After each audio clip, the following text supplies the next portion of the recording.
אז ביקשתי, אז יניב טיפה מבאר שבע, שהוא רוצה לקחת את זה לבמה, והוא בא הנה ולקח אותי ועלה איתי על הבמה, מצטלם איתי, כשאני הדלקתי את המשואה, הוא הדליק איתי ביחד.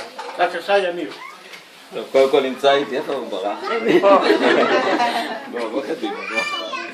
אז קודם כל נמצא איתי עוד יניב, ואני יניב קליקר, זה יניב שלום, ושנינו היינו מד"צים קטנים, ממש קטנים, וגדלנו במתנ"ס רמת אשכול. מי שגידל אותנו זה היו שני אנשים, אחד זה גבעוני, לפחות בשבילי הייתה דמות, כי אני בגיל, אחרי כמה שנים כבר אבא שלי נפטר, ועזרת לי גם בתהליך הזה.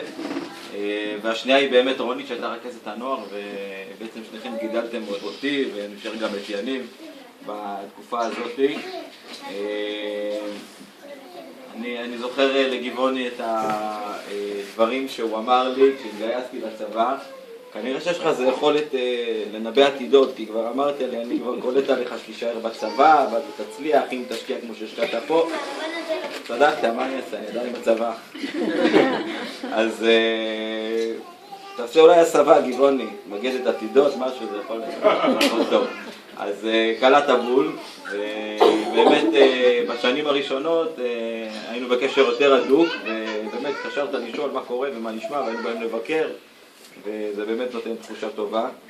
יש לך יום הולדת, ואני נוהג לברך ברכה שבמקרה שלך היא מקבלת משנה תוקף, ובזה אני גם אסיים, שנוסיף שנים לחיים וחיים לשנים.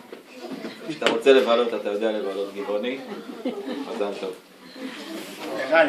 וגם יניב שלום כתב לי מכתב, אבל בכתב יד כזה שאני לא יודע לקרוא עד עכשיו.